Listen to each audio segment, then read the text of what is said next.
Oi, tudo bem com você? Mais um programa Bom da Vida, esse é o nosso momento de reflexão. Espero que de alguma forma estejamos contribuindo para que você encontre o bom da sua vida, para que você perceba o quanto de coisa valiosa tem no seu viver. E hoje, dias atrás, ouvi uma história contada pela monja Coen, que Buda dizia sobre existirem 4 tipos de cavalos. Buda fala que o primeiro cavalo, o primeiro tipo de cavalo, é aquele que ao ver o seu domador levantar o chicote, ele já começa a galopar. Só o fato de perceber a sombra do chicote, ele já começa a galopar. O segundo tipo de cavalo é aquele em que o domador precisa bater, chicoteá-lo, ainda que de leve, para que ele comece a galopar. E o terceiro é aquele em que o domador precisa bater com mais força, chegando até a feri-lo, para que ele comece a galopar. E o último é aquele que só galopa quando realmente as chicotadas são fortes, que chegam aos seus ossos, fere a sua carne chegando até os seus ossos. E trazendo para as nossas vidas, qual é a reflexão que Buda nos convida a fazer? Ele diz que o primeiro tipo de cavalo é aquele em que são as pessoas que apreciam a sua vida a partir do momento em que percebem a dor e o sofrimento do outro. Não se excluem dizendo que aquilo jamais vai acontecer com eles. Por mais distante que possa parecer, ele sente que aquilo pode acontecer com ele. E ele já se movimenta. Num primeiro movimento de apreciar a sua vida. E um segundo momento de se solidarizar, de ter compaixão por aquele que sofre, que está passando por algum tipo de dor.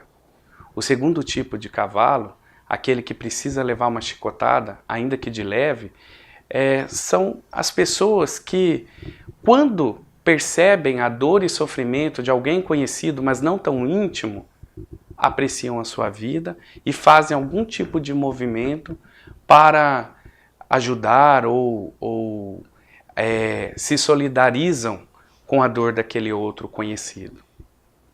O terceiro tipo de cavalo, aquele que a chicotada precisa ser mais forte, são aquelas pessoas que somente quando a dor e o sofrimento envolve alguém muito querido, alguém muito íntimo, alguém da sua família, um pai, uma mãe, um filho, ele consegue se movimentar, consegue apreciar a sua vida, consegue ter compaixão para com o outro.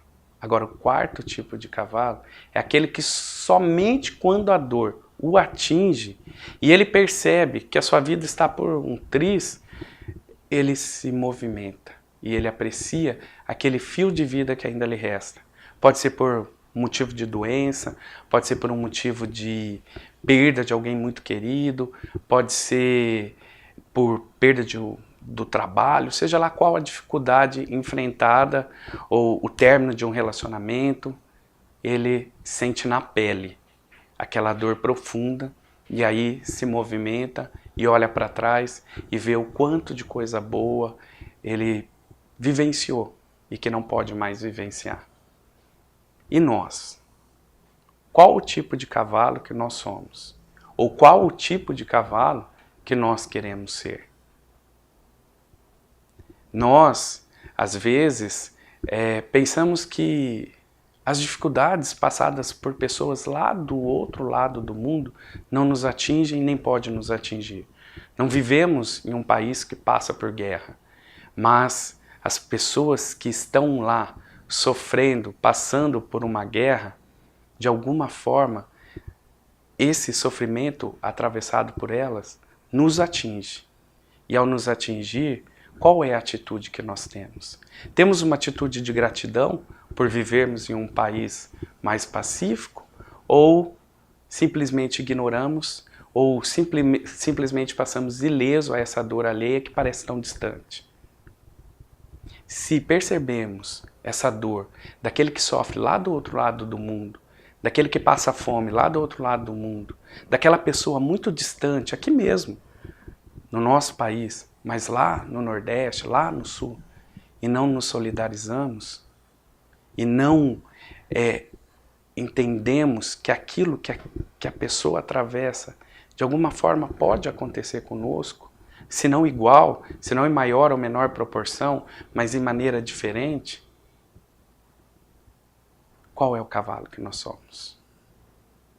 Agora, se nós entendermos que estamos interligados de alguma forma uns com os outros, ainda que não nos conhecemos, entendermos que existe impermanência nas nossas vidas, que os momentos bons e os momentos ruins vão acontecer em nossas vidas e precisamos estar prontos para atravessá-los, precisamos estar prontos para vivenciá-lo com toda a intensidade que ele chega, nós não temos a capacidade de entender, de se solidarizar, de ter compaixão pela dor do outro.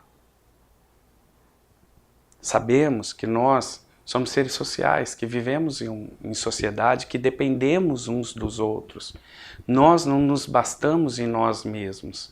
Nós não somos capazes de viver isolados do mundo, isolados das pessoas. Todos estamos conectados, todos estamos interligados. E sabemos que também temos as falhas, as limitações, também somos pecadores, também temos muito que trabalhar e se melhorar. E isso me faz lembrar daquela passagem em Lucas, que ele conta de que o publicano e o fariseu foram ao templo orar. Enquanto o fariseu orava a Deus, pedindo, colocando que ele era cumpridor das obrigações da religião professada, que ele não pagava o dízimo corretamente, que ele jejuava, que ele não fazia mal a ninguém, o publicano simplesmente se colocou em uma posição de falho, de pecador, pedindo apenas a misericórdia de Deus. E esse publicano somos nós, porque nós também somos falhos, nós também erramos, nós também temos em nós limitações. E se temos limitações, e se vivemos nesse mundo cometendo erros, cometendo falhas, tentando acertar, mas muitas vezes errando, qual é a misericórdia que nós temos para conosco? E na medida que nós temos essa misericórdia para conosco, qual é a misericórdia que a gente tem por aquele que erra? Continuamos a julgá-los? Continuamos a dizer, olha, isso eu não faço, isso é um absurdo, isto é inaceitável. Ou deixamos de julgar, exercitamos essa misericórdia e vivemos de uma forma mais harmônica, com mais compaixão, com mais amor uns para com os outros. O convite é para que a gente entenda e acolha e passe a refletir sobre o quanto estamos sendo solidários, o quanto estamos sendo compassivos, amorosos, deixando de julgar aquele que erra e falha, e nós mesmos. Qual é a atitude? Você tem apreciado sua vida? Você tem percebido essa impermanência da vida, em que as coisas acontecem a todos, indistintamente? Você tem percebido quão valiosa é a sua vida? O quanto de coisas boas você tem à sua disposição? Em vez de olhar para o que não tem, para o que é falho, para aquilo que está faltando, comece a olhar para o que tem. Comece a apreciar a sua vida. E ao apreciar a sua vida, perceba que você erra e os outros erram. E seja solidário e compassivo por aquele que erra. Um grande abraço e até o nosso próximo programa.